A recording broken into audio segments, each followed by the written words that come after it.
Oh, hi guys, this is Mithran, and I'm going to tell you the famous 5 stories written by Enid Blyton. I've already started the first book called Fi on a Treasure Island, and in chapter 2 called Strange Cousin. So, in the previous chapter, the kids and their parents were going to Kirin Bay. Now let's jump into the story. Aunt Fanny was watching for the car, and then when the car came, she came out and greeted them with hugs, kisses, and hello, hi, you know how a greeting would be. And they all went in. The house was old, but it was beautiful. Annie asked Aunt Fanny that, "Where is Georgina?" Then Aunt Fanny replied, I told George to wait in the garden for you, but the naughty girl went out somewhere. The children were surprising us, Aunt Fanny, that, "Did you call Georgina as George?" Aunt Fanny said, "Yes, she hates being a girl, and she also likes herself to call herself George." Then here comes a tall, dark, and extraordinary man. Who's that? Quentin. Daddy said to Quentin that, "Hello, Quentin, it's been a long time since I've seen you.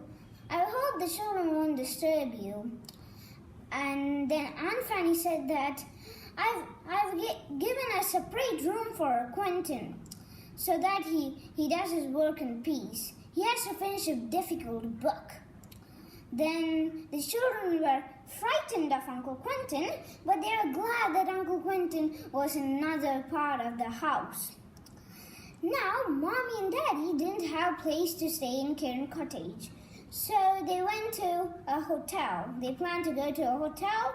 Over there, they should eat breakfast the next day, and they leave to London. So they had a hurried supper, and they went to the hotel. Before that, Mom said that, "Give my love to George. I'm sorry that I could not see her." And she said good night and bye to the other children. And when the car left, the children were a little lonely. Then Aunt Fanny took them to their bedrooms. The 2 boys, Dick and Julian, shared one room, and Georgina and Annie shared another room. When Annie yawned, Aunt Fanny said that, "You're tired, you can go to bed." And when they all went to bed, Georgina was still not there. And then they all slept. But when Georgina came and did all the stuff, they didn't hear anything because they were too tired. Then the next morning, when Annie woke up by the sun, she thought, "Where was I?" Then she remembered, "Yeah, I'm in Kirin Bay." And when she saw the other bed beside her bed, she saw curly hair on top. And when the figure stirred a little, she spoke. "Are you Georgina?" And then the figure said, "I'm George. I'm not Georgina, I'm George. I don't like doing girls' things. I climb faster, I swim faster, and I boat faster than any other fisher boys in this coastline." And she jumped out of bed. Then they had 2 little scornful talk, and at the end, Annie didn't answer what George asked. The boys entered the room and asked, "Where's Georgina?"